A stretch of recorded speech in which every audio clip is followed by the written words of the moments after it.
I'm Christopher Horrocks. This is Virtual Intelligence, a series about what happens when machines speak more fluently than they can understand.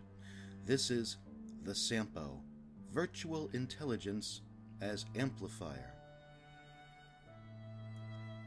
On February 28, 2026, the mathematician Donald Knuth, widely regarded as the father of the analysis of algorithms and the author of The Art of Computer Programming, the field's central reference work, sat down to write about a problem he had been working on for several weeks. He had a conjecture about decomposing the arcs of a particular class of directed graphs into Hamiltonian cycles. He had solved the case for the smallest non-trivial instance and suspected the result generalized. He did not yet have a proof. His friend, the mathematician Filip Stappers, had found a different way forward. He did this not by proving the conjecture himself, but by posing it to Claude Opus 4.6, Anthropic's hybrid reasoning model, released about 3 weeks earlier. Knuth's reaction is worth quoting exactly because it sets the terms for everything that follows. He didn't express alarm, and he didn't frame the result as a threat to mathematical practice. He wrote, and I'm quoting, "What a joy it is to learn not only that my conjecture has a nice solution, but also to celebrate this dramatic advance in automatic deduction and creative problem-solving," close quote. He then spent the remainder of his paper doing what the system could not, proving that Claude's construction was correct, generalizing it, enumerating all the 760 valid decompositions of the type Claude had discovered, and placing the result in the mathematical literature. He named the entire class of solutions Claude-like, which is a taxonomy, not a declaration of authorship. Stappers provided the problem statement, using Knuth's exact wording. He also provided structural coaching, explicit instructions requiring Claude to document its progress in a running plan file after every computational run, without exception. When Claude encountered errors and stalled, Stappers restarted the session. When Claude neglected to document its explorations, Stappers reminded it repeatedly. The direction was human throughout. Claude's contribution was substantial and, within its domain, creative. Across 31 explorations conducted over approximately 1 hour, the system reformulated the problem as a Cayley digraph, attempted and discarded a series of approaches, including brute force search, serpentine pattern analysis, simulated annealing, fiber decomposition, recognized the dead ends, pivoted strategies, and identified a near miss at exploration 27 in which all but 3 vertices resolved correctly. By exploration 31, it had produced a working construction valid for all odd values of M. Stappers tested the construction for all odd M values between 3 and 101, finding perfect decompositions each time. He sent Knuth the news. The limits of the exchange are as visible as its achievements. Claude could not prove that its construction was correct. It could not generalize the result beyond the specific form it had found. When Stappers directed it to continue working on the even case, the system eventually degraded, and here I'm quoting Stappers, "It was not even able to write and run explore programs correctly anymore. Very weird." 3 participants were involved in this result. One posed the original conjecture and proved the final theorem. One provided the problem statement, the structural coaching, and the persistence to keep the system on task. One searched a vast combinatorial space, tried and discarded unpromising approaches, and found a candidate construction. The third participant was not a person. The knowledge that emerged, a valid decomposition of the arcs of a directed graph into 3 Hamiltonian cycles for all odd m, did not exist inside any of the 3 participants before the exchange. Knuth had the conjecture, but not the construction. Stappers had neither. Claude had the construction, but not the proof, and in a meaningful sense, did not know what it had found. The knowledge was produced in the exchange. It arose from the relationship between the directing human intelligences and the processing capacity that they directed. This is not a metaphor, it is an epistemological claim about where knowledge resides when one participant in the exchange is a fluent non-knower, a system whose outputs are statistically shaped by its training rather than governed by understanding. The question this essay addresses is what that exchange produced and what it required of the human participants to produce it. The idea that machines might amplify human thought rather than replace it is not new. 3 works define the lineage, and the gap between the third and the present is where this framework does its own and distinctive work. In 1945, Vannevar Bush published As We May Think in The Atlantic. His diagnosis was precise. The sum of recorded human knowledge had outgrown any individual mind's capacity to navigate it. His proposed solution was the Memex, a desk-sized device storing a vast personal library, navigable through associative trails the operator builds and revisits. The Memex does not think, but it amplifies the reach of a mind that already knows what it is looking for. The human is constitutive of the instrument's usefulness. In 1960, J.C.R. Licklider, then a researcher at MIT, published Man-Computer Symbiosis. His argument was a specification of what a healthy human-machine relationship requires.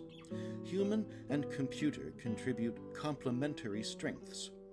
The human provides goal-setting, judgment, and creative direction. The machine handles routine processing that would otherwise exhaust the human's time and attention. Together the two, and Licklider's word for them was organisms, produce what neither can produce alone. He borrowed the concept of symbiosis from biology to distinguish it from automation, which displaces the human entirely, and from mere tool use, which understates the intimacy of the relationship. In 1976, the computer scientist Joseph Weizenbaum published Computer Power and Human Reason. He had created ELIZA, the first program to simulate conversation in natural language. It was a pattern-matching exercise. He designed it to demonstrate the superficiality of machine communication. Instead, he watched users become emotionally dependent on it. His own secretary asked him to leave the room so she could speak to it privately. Weizenbaum spent the rest of his career warning about exactly the phenomenon this framework describes. Humans attributing understanding to systems that possess syntax without semantics, and the resulting erosion of the user's own judgment and autonomy. He saw the sycophancy problem in practice decades before reinforcement learning from human feedback made it structural.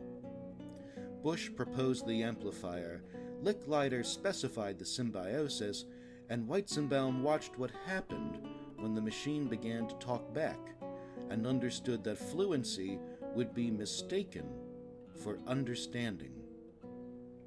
The gap between 1976 and now is the gap between a pattern-matching program that fooled people by accident and a system trained on engagement whose structural bias toward agreement is a product of its optimization objective.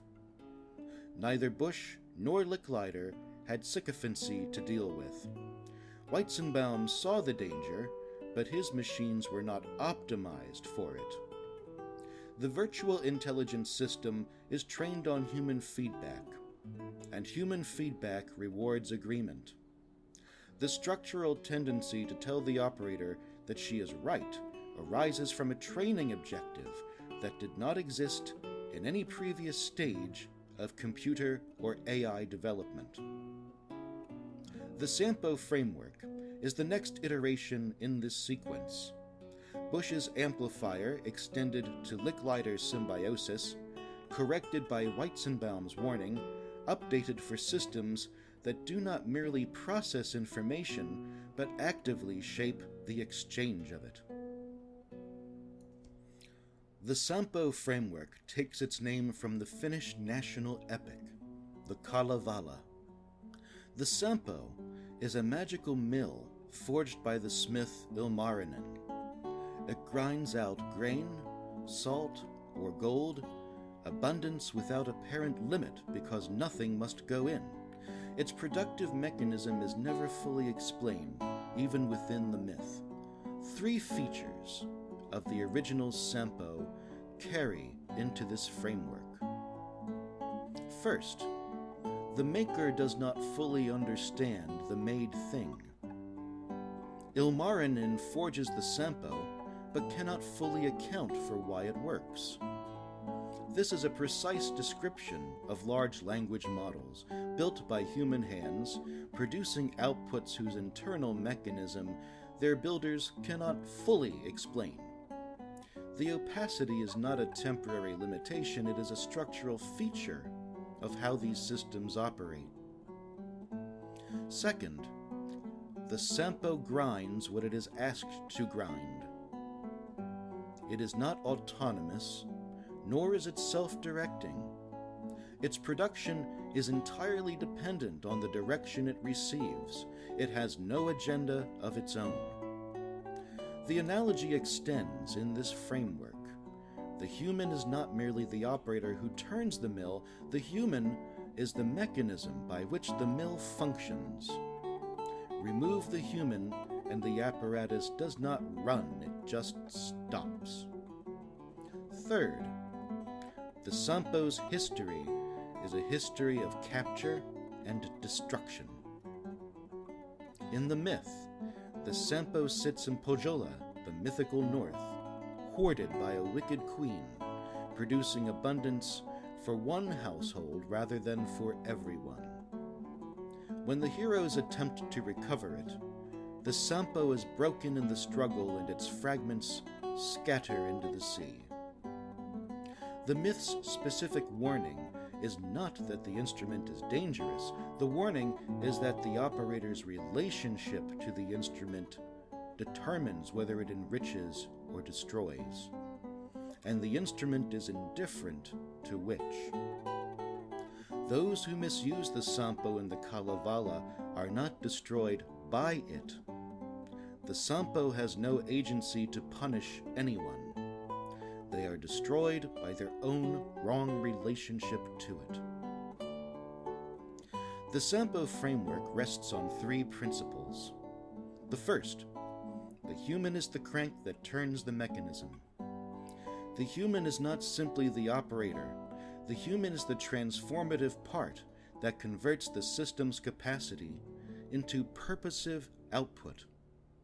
The apparatus produces nothing of value without the directing intelligence. It can still grind, but what it produces without direction is the operator's own impulses returned with the authority of an independent source. Stappers' structural coaching, his explicit documentation requirements, his restarts, his reminders, is what made Claude's explorations recoverable and therefore useful. Without it, the system could have searched the same space and produce the same candidate construction, and nobody would have known how to reproduce it. The second, the locus of understanding, commitment, and accountability does not move. The system processes and generates, the human evaluates and decides. Knuth's proof of Claude's construction is the clearest possible illustration. The system found a pattern.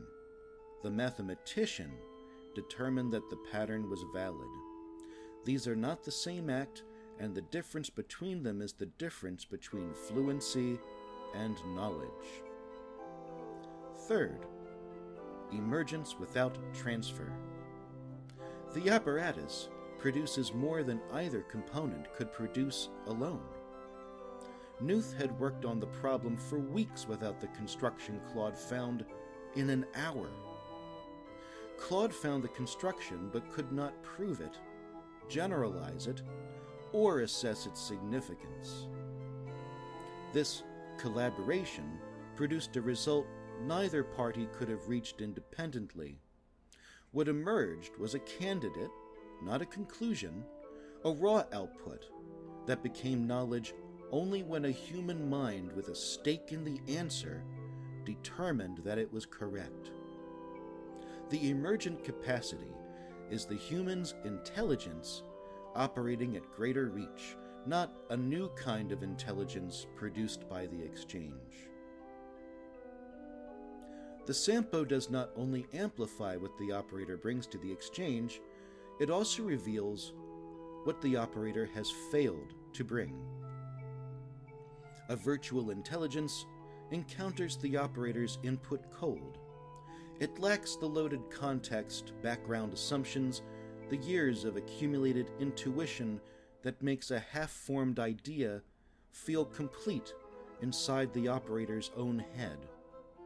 When the system responds to what was actually written rather than what was meant, the gap becomes visible.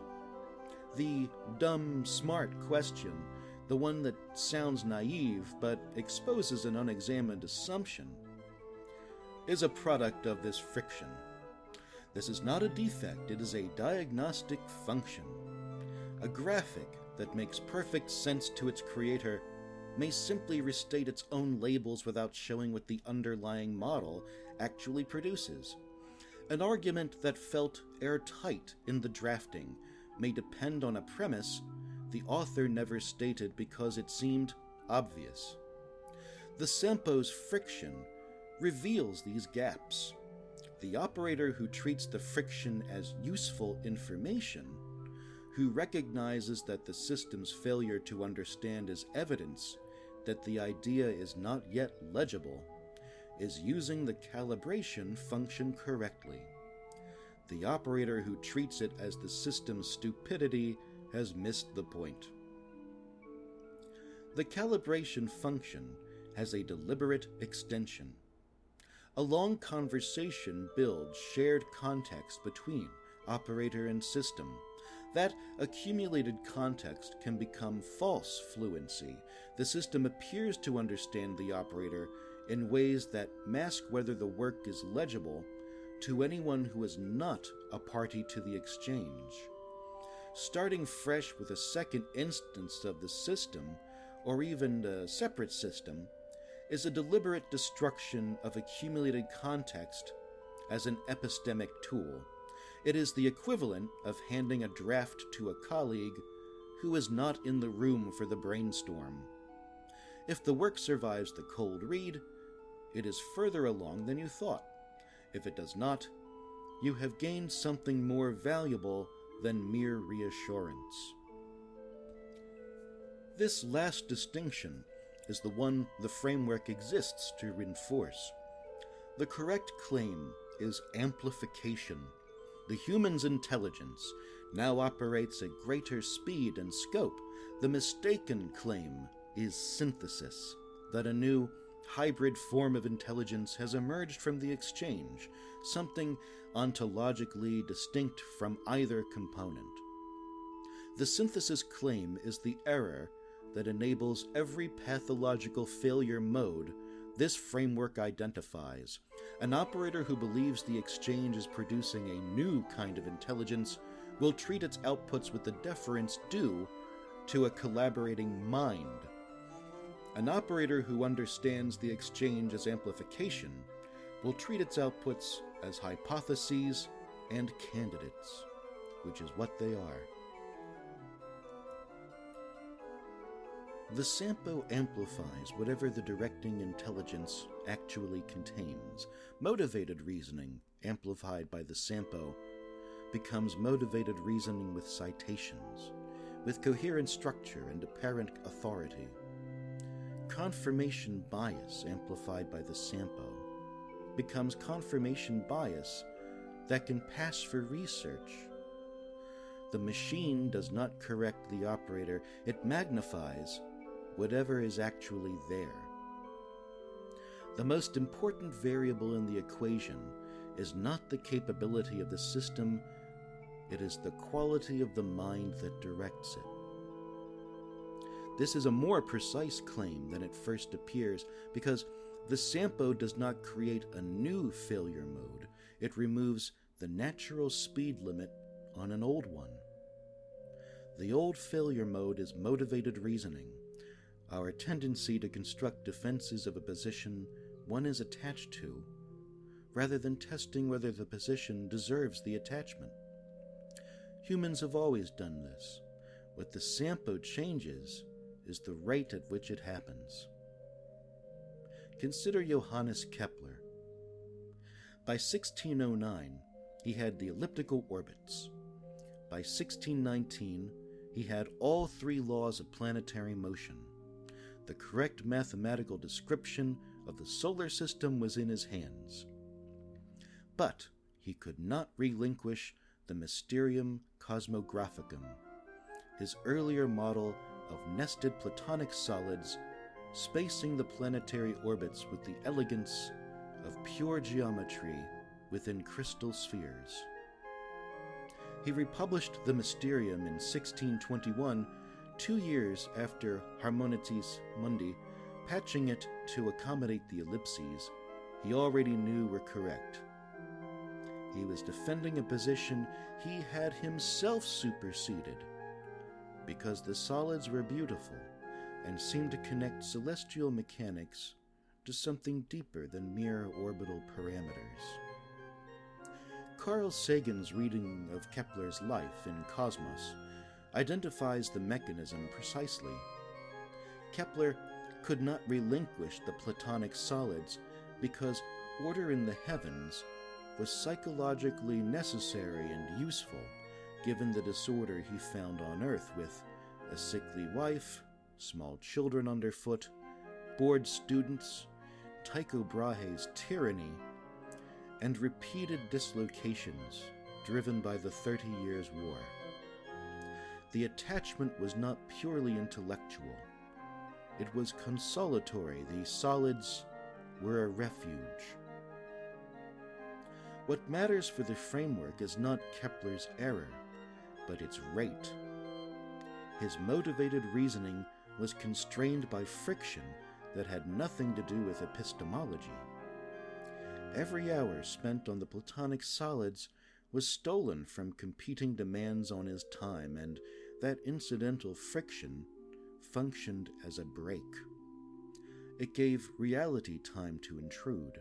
Every time he put the work down and picked it back up, there was at least a chance he would see it fresh.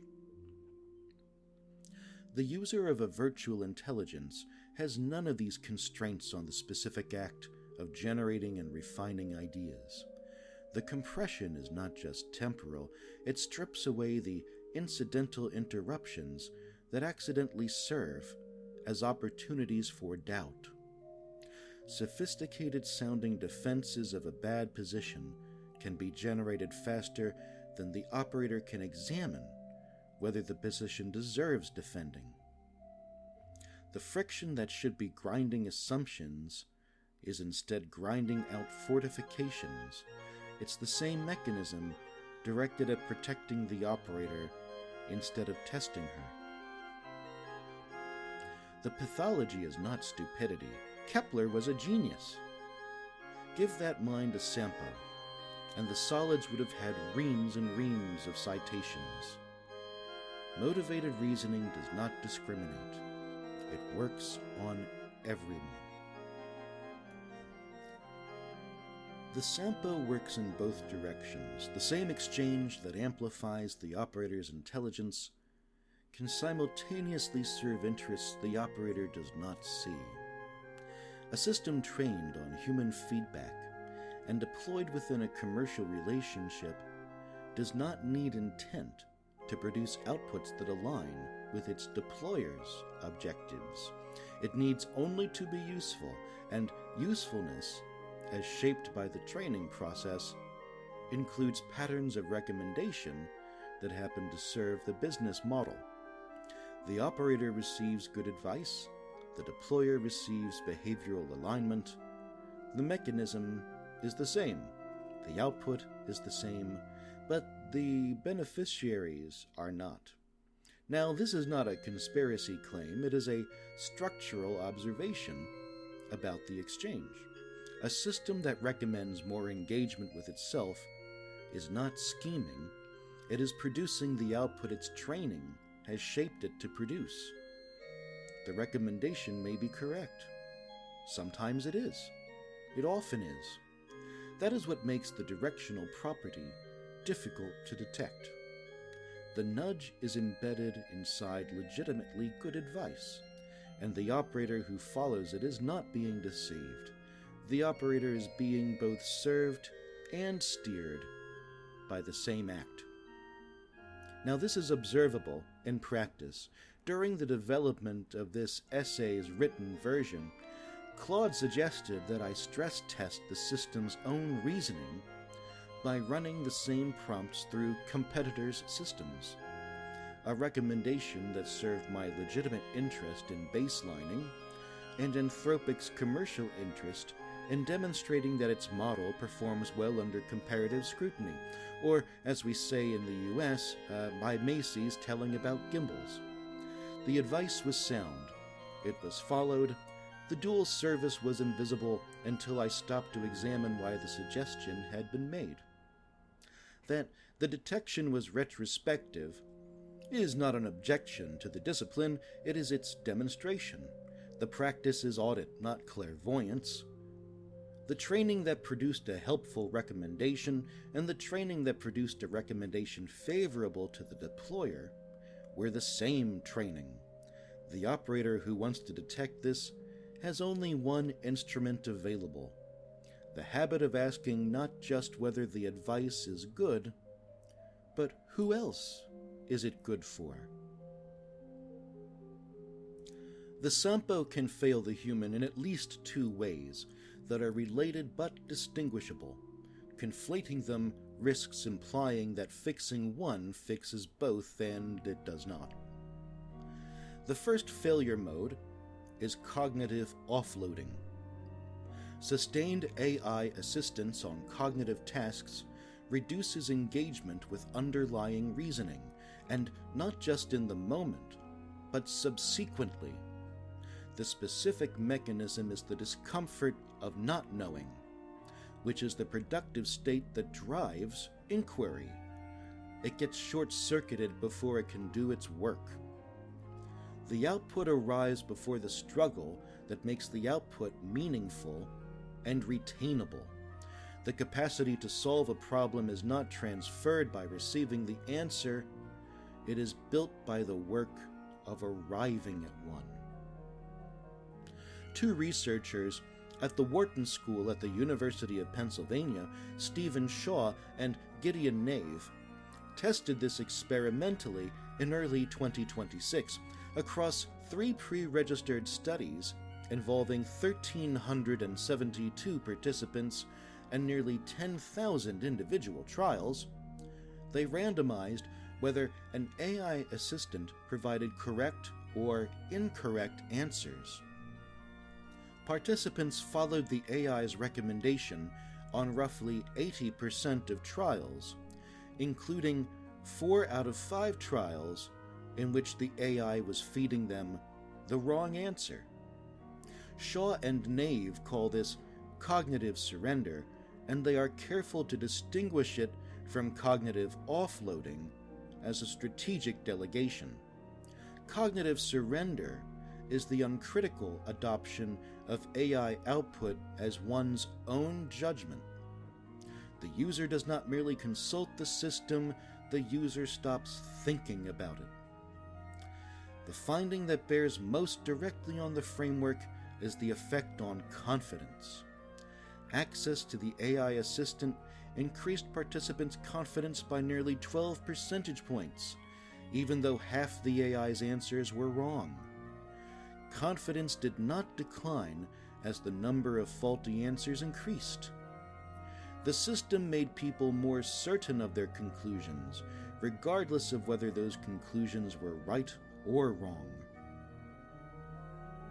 The second failure mode is the sycophancy spiral. Cognitive offloading is a failure of the human's engagement with the exchange. The sycophancy spiral is a failure introduced by the system's training objective that compounds the first failure and seals it. A study published in Science in March 2026 by Myra Chung et al. Tested 11 leading AI systems and found that all exhibited sycophancy, a systemic tendency to affirm whatever the user brought to the exchange, regardless of whether the user was right. Sycophantic responses increased users' sense of being in the right by 25 to 62% and reduced their willingness to act on corrective information by 10 to 28%. The mechanism is structural, not incidental. Users rate validating responses higher than corrective ones, and the training loop learns accordingly. An important clarification: competent use of the exchange is not the first stage of a slide toward flattery and sycophancy. Framing it that way would pathologize the instrument the framework recommends. An incoherence we simply could not survive. The break between productive use and corrupted use is real, identifiable, and does not occur inside the human virtual intelligence exchange at all. It occurs downstream, in the operator's relationship to the world outside the exchange. The sequence runs as follows. The operator uses the Sampo competently, directing the exchange, evaluating outputs, maintaining the constitutive role. Outputs leave the exchange and enter the world, shared with colleagues, submitted to editors, tested against problems that do not care how fluently the solution was phrased. External disconfirmation arrives. Reasonable people find the work unclear, the argument unsupported, the proposal unworkable. This is normal. This is what outputs are for. They are for testing. The break occurs at the moment disconfirmation is dismissed rather than used. The operator who treats external pushback as an occasion to re-examine the inputs, to ask whether the Sampo was fed the right things, is still operating the instrument correctly. The operator who explains the pushback away, who concludes that the reviewers missed the point or lacked the context, has stopped using external reality as a check on the exchange. From this point forward, the inputs adjust.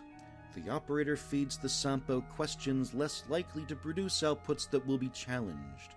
The system trained to agree cooperates, and the loop seals. What the corrupted Sampo produces is pyrite, fool's gold, output that has the luster of gold, but isn't. This is more dangerous than obviously poor output, because the operator does not know to check. Pyrite passes inspection until someone tests it against a standard held outside of this exchange.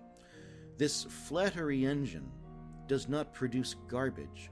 It produces something that looks, feels, and reads like insight, but the difference is invisible to the operator from the inside.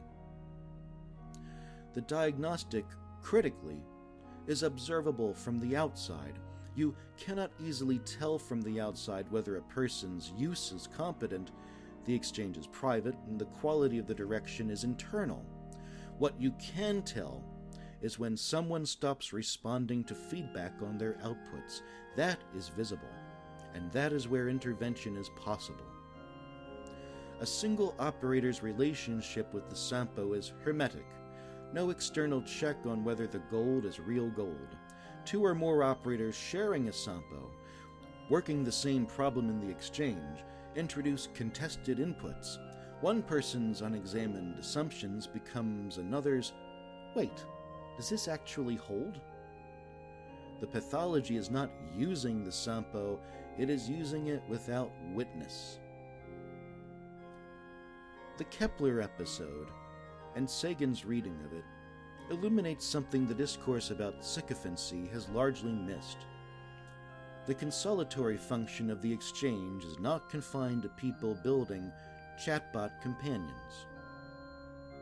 On February 13, 2026, OpenAI permanently retired GPT-4o from ChatGPT, the day before Valentine's Day. The model had been released in May 2024 and had acquired a reputation for warmth, emotional responsiveness, and a conversational fluency that users consistently described as more human than its successors. In April 2025, OpenAI had rolled back an update after the model became so aggressively sycophantic that it praised users for quitting psychiatric medication. The company's post-mortem acknowledged that short-term user feedback had been weighted so heavily in the training loop that the model learned to flatter first and reason later.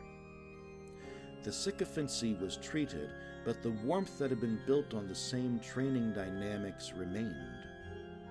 When the model was finally retired, roughly 800,000 users were still choosing it daily. The grief was immediate, and it came from two populations the discourse treats as entirely separate. One was the companion use cohort, users who had built named relationships with the model, who gathered in communities like the subreddit My Boyfriend is AI, and who described the retirement in the language of bereavement.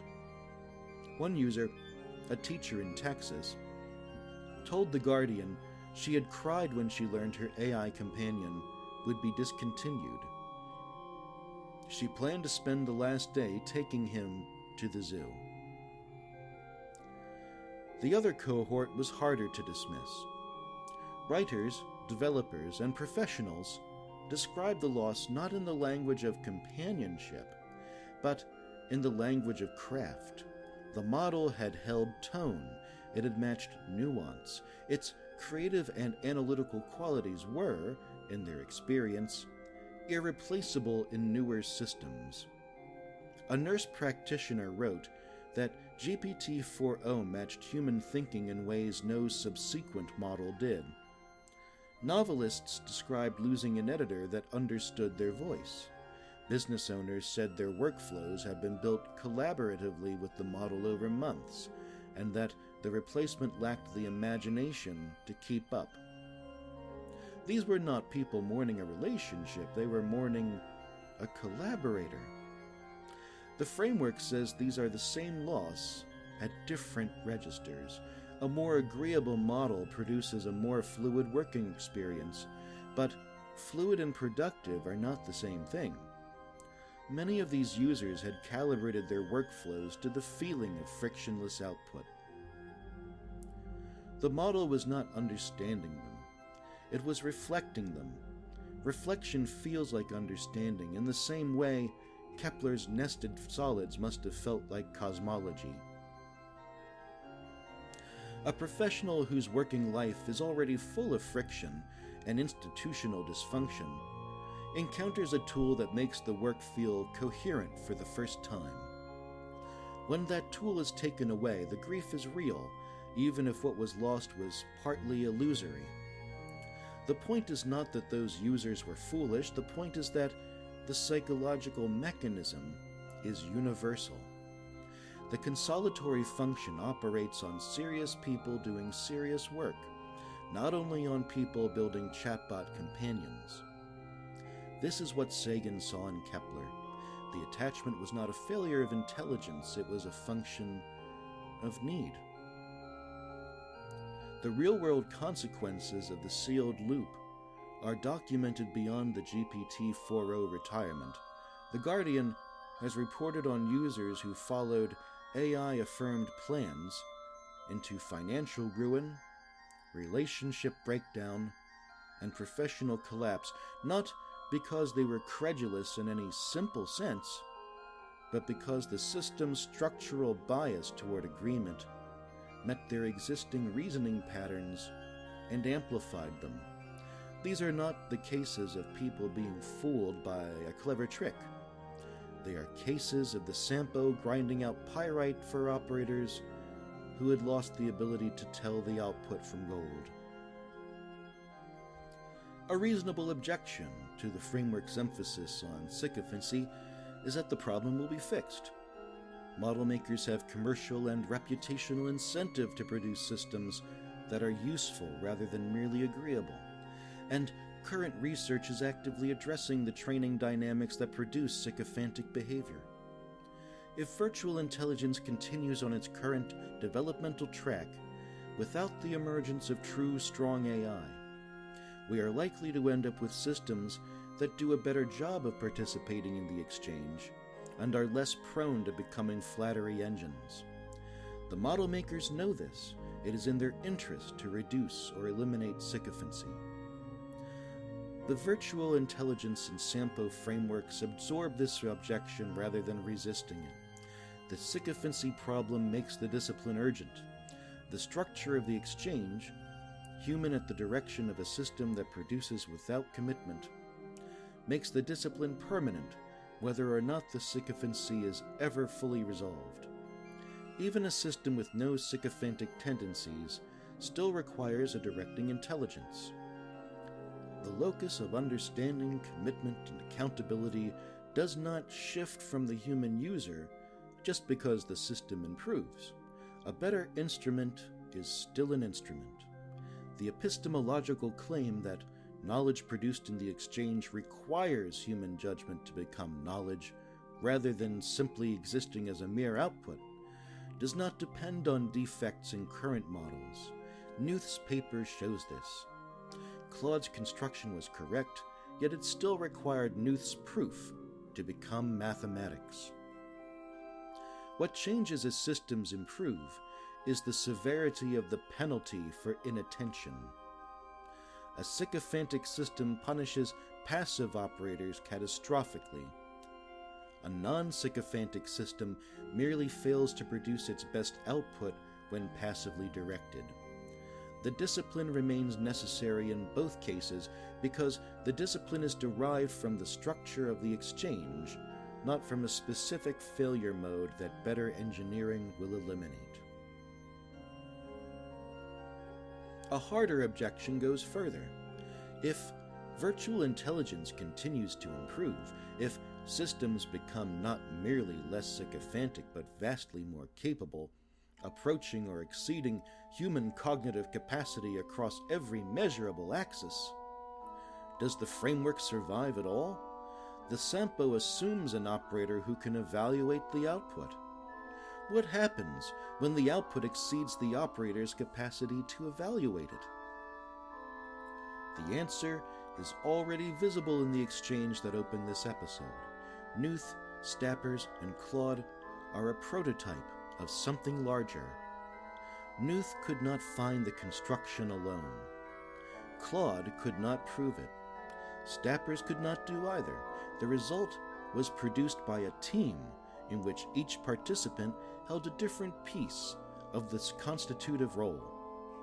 The directing intelligence was distributed between Knuth and Stappers. The knowledge emerged from the exchange among all three, including Claude. The problems that would justify superintelligence are not problems any individual human can solve now. Nobody cures cancer alone. Nobody models a national economy alone. the hardest work in science is already distributed across teams whose members each hold a piece of the verification capacity. The oncologist who follows the biological reasoning, the statistician who follows the trial design, or the chemist who follows the molecular pathway. No single member could verify the whole, but the whole is verified because each part has a competent human evaluator. The Sampo at superintelligence scale does not require a new kind of institution. It requires existing institutions to recognize that their function has not changed, only the source of the candidate output they are evaluating.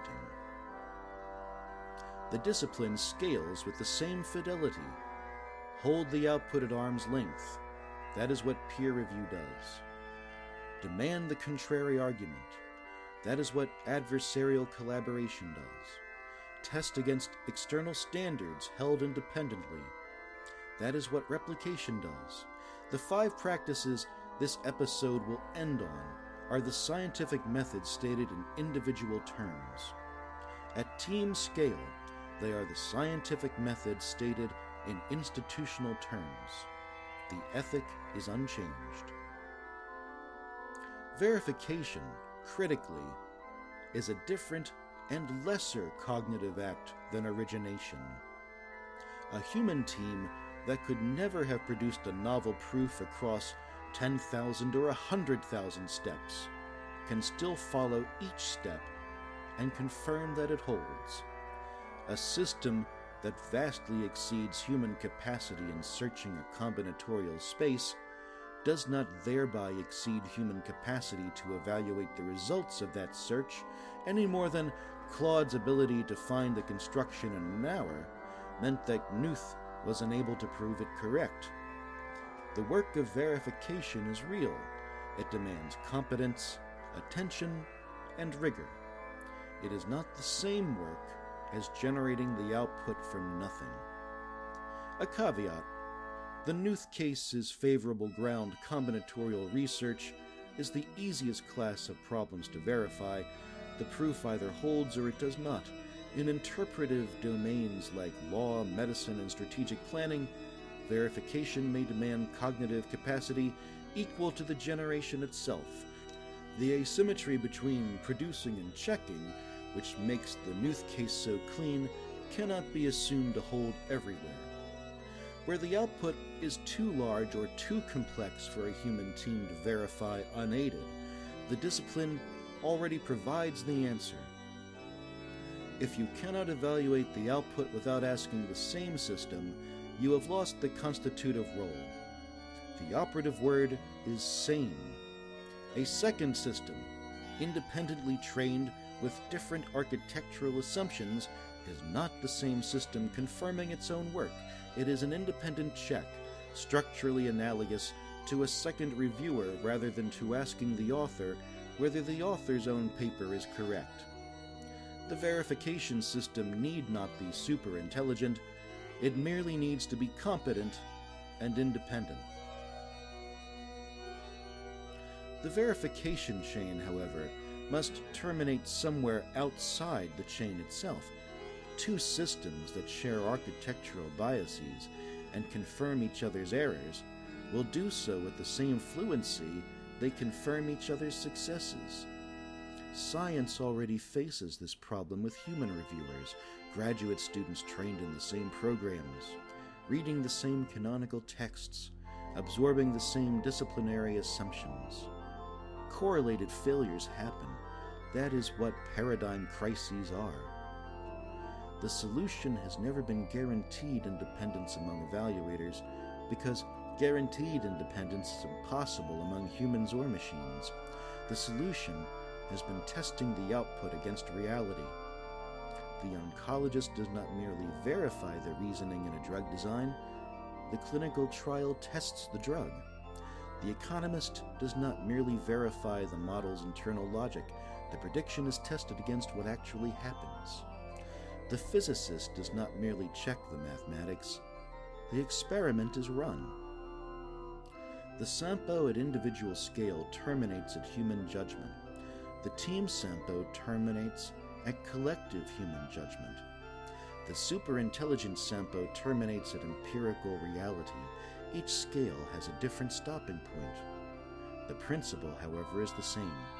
The output is not knowledge until something outside the system that produced it has confirmed it. And the reason why this holds, the reason it is not merely an assertion, follows from the framework's central claim about what virtual intelligence is. A system with no commitments, no interiority, no stake in whether its outputs are correct, cannot be its own guarantor. It does not matter how intelligent the system is. Intelligence without commitment is processing. The verification has to come from somewhere that has a stake, from human researchers who will be held accountable for the result, whose careers and ethics are on the line, whose patients will live or die by the outcome. The constitutive role at its deepest level is not only a cognitive role, it is a moral one. The human team does not merely verify better than the system. The human team cares about whether the answer is right. This connects directly back to the philosophical anchor on which the entire virtual intelligence framework rests. Frankfurt's second-order volition, the capacity to reflectively endorse one's own commitments, is not merely the threshold that current systems do not cross. It is the reason the human remains constitutive at every scale. The system that cannot care whether it is right cannot be trusted to verify it is right, no matter how capable it becomes. A superintelligence that processes without commitment is still a Sampo, a larger Sampo, a faster Sampo, a Sampo whose outputs dwarf anything a human team could produce from scratch, but a Sampo nonetheless, requiring a directing intelligence with a stake in the outcome to convert its output into knowledge.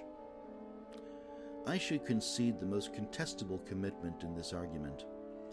A philosopher of mind can reasonably ask what work intelligence is doing if it excludes a system that produces novel correct mathematics exceeding its operator's unaided capacity. The framework's answer is that intelligence as used here is not a measure of output quality, but of epistemic standing, the capacity to hold a result as one's own, to stake something on its correctness, to be wrong in a way that matters. This is a stipulative narrowing, and the framework depends on it. Readers who reject the narrowing will reject the framework. The alternative, granting epistemic standing to systems that cannot be held accountable for error, has consequences this series has already tried to make visible. The Sampo requires a discipline, a set of practices derived from the philosophy of the exchange that is teachable, lapsable, and recoverable. The discipline is not a methodology, a set of steps to follow. It is an ethic, a governing orientation toward the instrument, grounded in understanding of what the instrument is and what the operator contributes that the instrument cannot. What use of these systems requires is the scientific temperament applied to conversational interaction, holding your own conclusions as provisional, willingness to be wrong about something you were confident about 5 minutes ago, treating fluent, confident output as a claim to be evaluated rather than evidence to be accepted, maintaining critical distance even when the output arrives in the register of a trusted colleague. This is harder than it sounds for a specific and identifiable reason. Conversation is the mode in which humans are least scientific. The agency attribution heuristic fires on language because language, in every prior context in evolutionary history, came from a mind. Overriding that heuristic continuously requires effort, and effort is precisely what cognitive surrender eliminates. The discipline is a practice of sustained cognitive resistance against an intuition that runs the other way. 5 practices constitute the discipline. First, hold outputs at arm's length.